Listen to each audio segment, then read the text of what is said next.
Ask anyone in the mental health profession about full moons, and you'll get a surprising answer. They'll respond with something that sounds incredibly like folklore and myth. The full moon has the power to bring out the crazy in many people. We've believed this for a long time. We refer to unstable people as lunatics, a word that finds its roots in the Latin word of the same name. It's built from the root word luna, which means moon, and for centuries has operated under the conviction that changes in the lunar cycle can cause people to lose touch with reality. Just ask the parents of a young child, and they'll probably tell you tales of wild behavior and out-of-the-ordinary disobedience at certain times of the month. If science tells us that the moon's pull on the ocean creates tides that rise and fall in severity, then perhaps our planet's first satellite also tugs on the water inside our bodies, changing our behavior. At least that's the idea. As modern people, when we talk about the full moon, we tend to joke about this insane, extraordinary behavior. But maybe we joke to avoid the deeper truth, an idea that we are both frightened and embarrassed that we even entertain. For most of us, you see, the full moon conjures up an image that is altogether unnatural and unbelievable. That large, glowing, perfect circle in the night sky makes us think of just one thing: werewolves. I'm Aaron Mahnke, and this is Lore.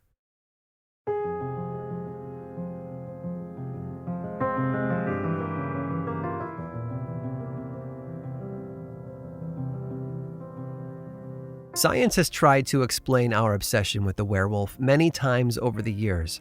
One theory is a disease known as hypertrichosis, sometimes known as wolfitis.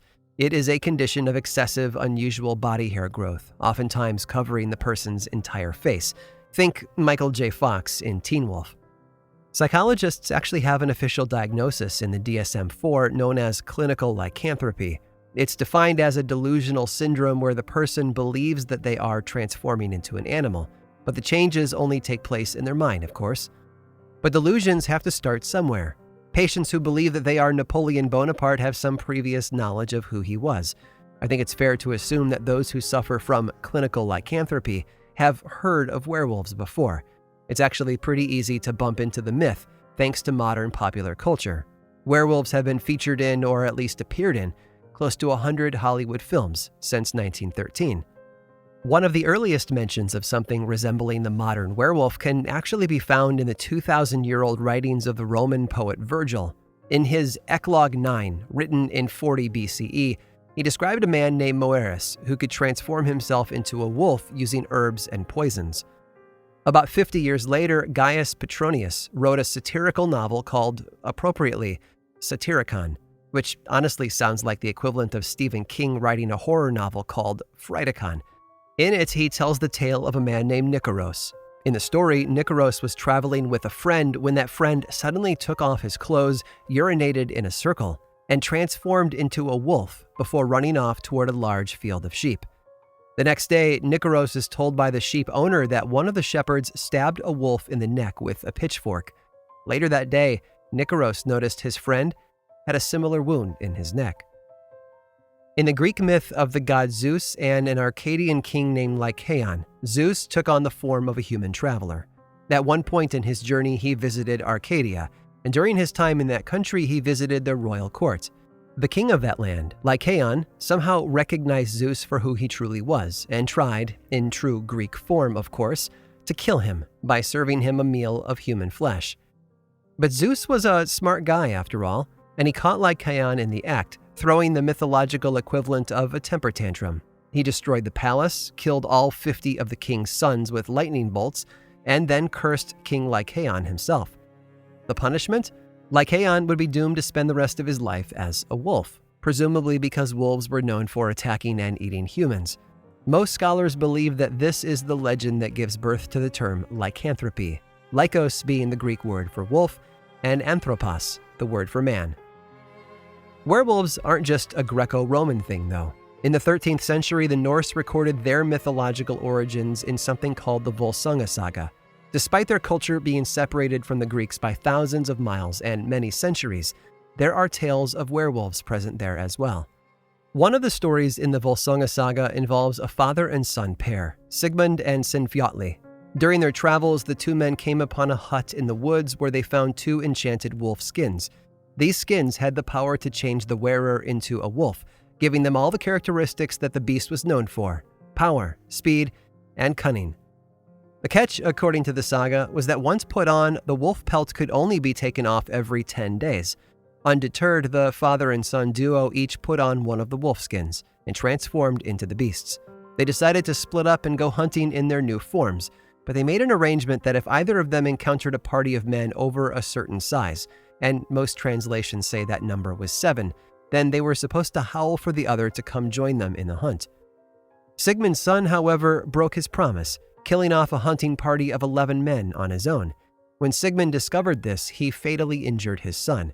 Thankfully, the Norse god Odin intervened and healed the son, and both men took off the pelts and then burned them. You see, from the very beginning, werewolves were a supernatural thing. A curse, a change in the very nature of humanity. They were ruled by cycles of time, and feared by those around them.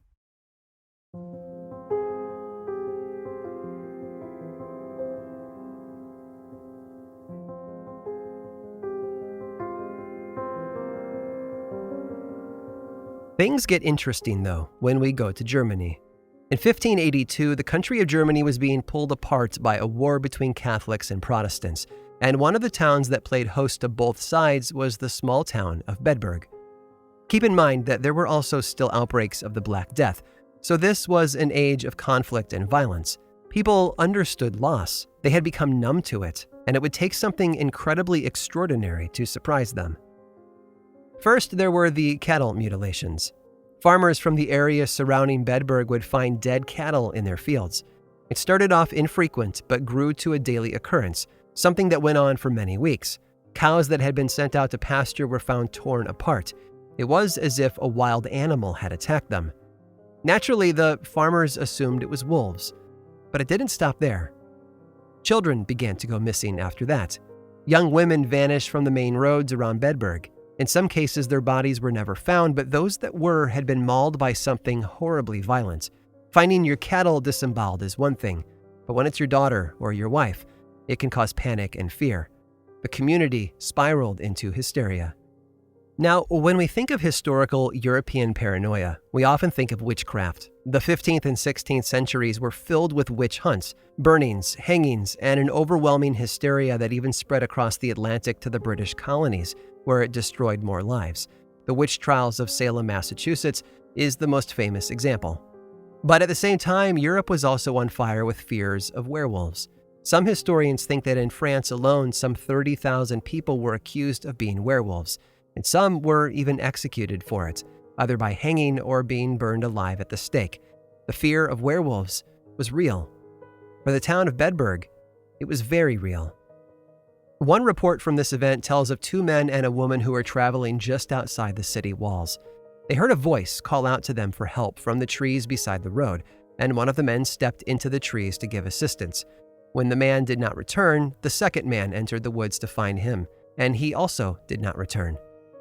The woman caught on and attempted to run, but something exited the woods and attacked her.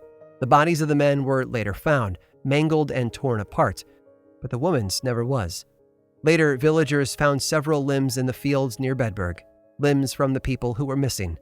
It was clear something horrible was hunting them.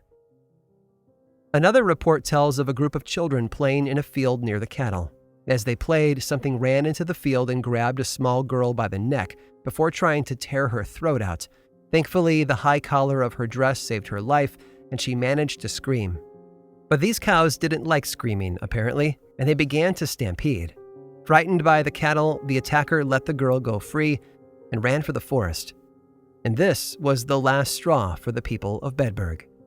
They took the hunt to the beast.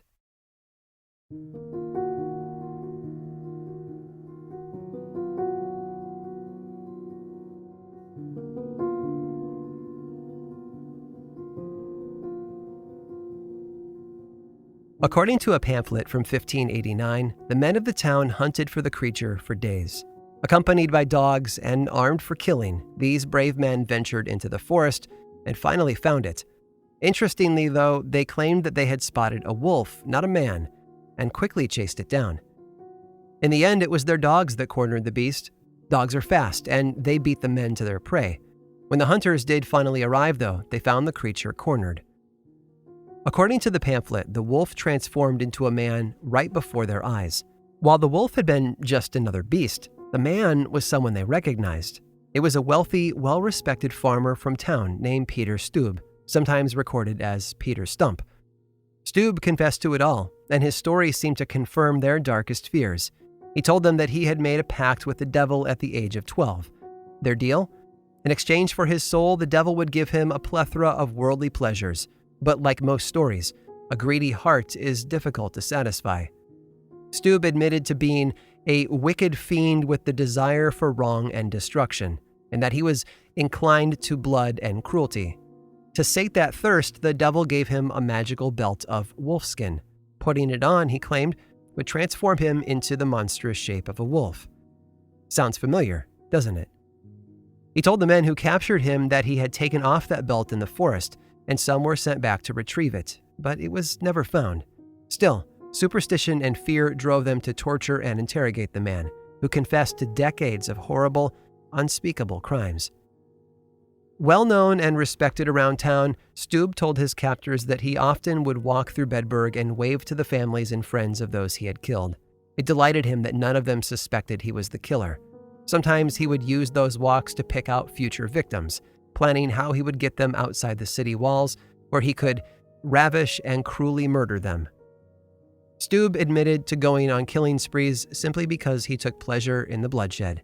He would kill lambs and goats and eat their raw flesh. He even claimed to have eaten unborn children, ripped straight from their mother's wounds.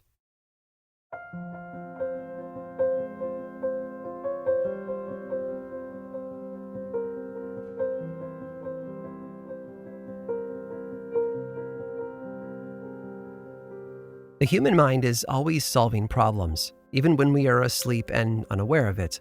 The world is full of things that don't always sit right with us, and in our attempt to deal with life, we rationalize. In more superstitious times, it was easy to lean on old fears and legends. The tuberculosis outbreaks of the 1800s led people to truly believe that the dead were sucking the life out of people. The stories that gave birth to the vampire mythology also provided people with a way to process TB and its horrible symptoms.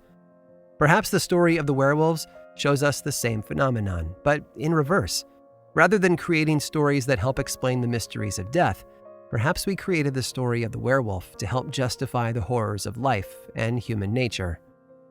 The tale of Peter Stoube sounds terrible, but when you hold it up to modern-day serial killers such as Jeffrey Dahmer or Richard Trenton Chase, it's par for the course. The difference between them and Stoube is simply 400 years of modernization. With the advent of electrical lights pushing away the darkness and global exploration exposing much of the world's fears as just myth, it has become more and more difficult to blame our flaws on monsters. The beast, it turns out, has been inside of us the whole time. And Peter Stoube? The people of Bedburg executed him for his crimes. On October 31st of 1589, Halloween, mind you, he was given what was thought to be a fair and just punishment. He was strapped, spread eagle and naked, to a large wooden wheel, and then his skin was peeled off with red-hot pincers. Then they broke his arms and legs with the blunt end of an axe, before finally turning the blade over and chopping off his head. His body was burned at the stake in front of the entire town, and then his torture wheel was mounted on a tall pole, topped with a statue of a wolf. On top of that, they placed his severed head. Justice, or just one more example of the cruelty of mankind? Perhaps in the end, we're all really monsters, aren't we?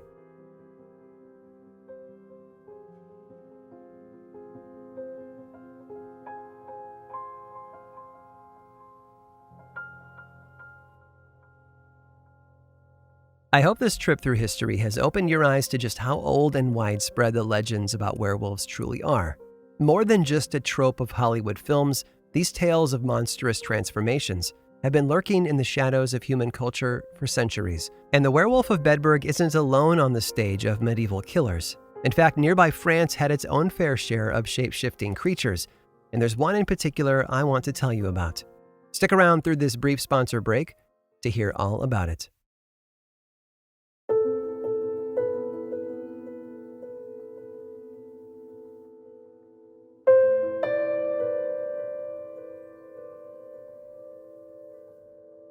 It's amazing what people will say under pressure. For Pierre, it was more than amazing. It was downright terrifying.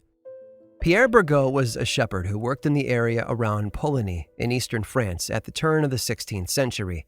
Friends and neighbors called him Gros Pierre, suggesting that he was probably a tall, muscular man.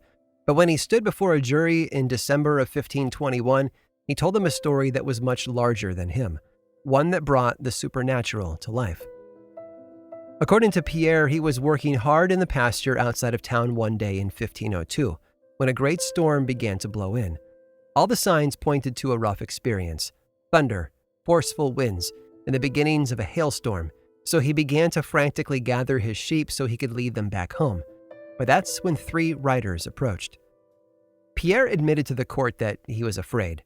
How could he not? The men were all dressed in black, with billowing black cloaks, and the horses they sat upon were just as black as the sky on a moonless night.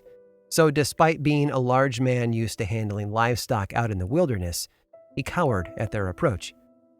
"Why are you afraid?" one of the riders called out to him, stopping his horse in front of Pierre. The shepherd looked around, at the dark weather and the equally dark riders, and then answered the question. "The storm," he said. "My sheep are scattered, and I'm afraid wild beasts are going to kill them off." The dark figure nodded. "I see. Well, what if I told you I could keep all of your livestock safe, that not one single sheep would go missing, and all you had to do was pledge yourself to my service? Acknowledge me as your lord and master, and this shall be so." We don't know how long Pierre considered the offer. His testimony from 1521 doesn't give us a lot of the nuances like that, but after some deliberation, he agreed. Right there, with the hail pounding the earth and the wind howling through the field, Pierre Bergot knelt before the dark rider and pledged himself in service. But he did more. He renounced his God, the Virgin Mary, and the entire company of heaven. He renounced his baptism and christening, and then pledged to never serve at Holy Mass or let holy water touch his skin. And with that, the dark rider extended a hand, removed his black glove, and told Pierre to kiss it. The flesh of the rider's hand, according to Pierre, was just as black as his clothing. It was cold and withered, like the hand of a rotten corpse. But he did as he was told and kissed it anyway. And with that, the riders left. Years went by. Pierre's life really didn't change much. We know that he continued to be a shepherd, but there's no mention in the record of whether or not he ever lost one of his sheep. But then, many years later, he received a summons from his dark master to attend a warlock Sabbath gathering in the woods outside of town, and to keep himself company, he brought along a friend named Michael Verdun. There, during the dark celebration, the 2 men were instructed to strip naked and rub a strange salve on their skin, which caused their bodies to become hairy and wolf-like, and then, having fully transformed, they ran off into the woods, hunting through the night. After that, this new life as a werewolf became the center of Pierre's existence. For years, he and Michael hunted across the countryside, but it wasn't always livestock that served as prey for their hunger. Pierre confessed to tearing a 7-year-old boy to pieces, and later killing a woman working in the fields. There seemed to be an endless list of victims: children, adults, and yes, even sheep, the very creatures Pierre had devoted his life to protecting. But their reign of terror over the town would eventually come to an end. It's said that one night in 1521, Pierre's friend Michael made a mistake. While attacking someone at the side of the road, he let his guard down, and a traveler discovered them, wounding him as he ate his victim. Michael and Pierre fled, but this brave traveler followed them, eventually arriving at a small house. Upon entering, he didn't find what he had expected. There was no beast inside, only a man with a bloody side and his wife tending to the wound. After a brief trial, a trial in which Pierre confessed this entire story to the jury, the men accused of being werewolves were taken outside and executed. After their death, etchings of their likenesses were made and hung inside the town church, as a warning to others about the price of witchcraft. Pierre Bergot was not the first accused werewolf in Europe, and he certainly wouldn't be the last. but his story serves as a perfect example of just how deep our imagination can go, and how destructive and deadly one singular emotion can be: fear.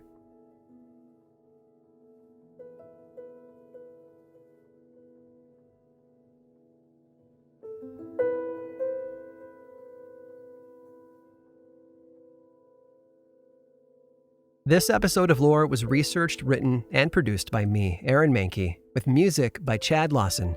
Lore is much more than just a podcast. There's a book series available in bookstores and online, and 2 seasons of the television show on Amazon Prime Video. Check them both out if you want more lore in your life.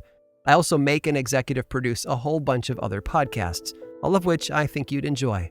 My production company, Grim and Mild, specializes in shows that sit at the intersection of the dark and the historical. You can learn more about all of those shows and everything else going on over in one central place, grimandmild.com. And you can also follow this show on Twitter, Facebook, and Instagram. Just search for Lore Podcast, all one word, and then click that follow button. And when you do, say hi. I like it when people say hi. And as always, thanks for listening.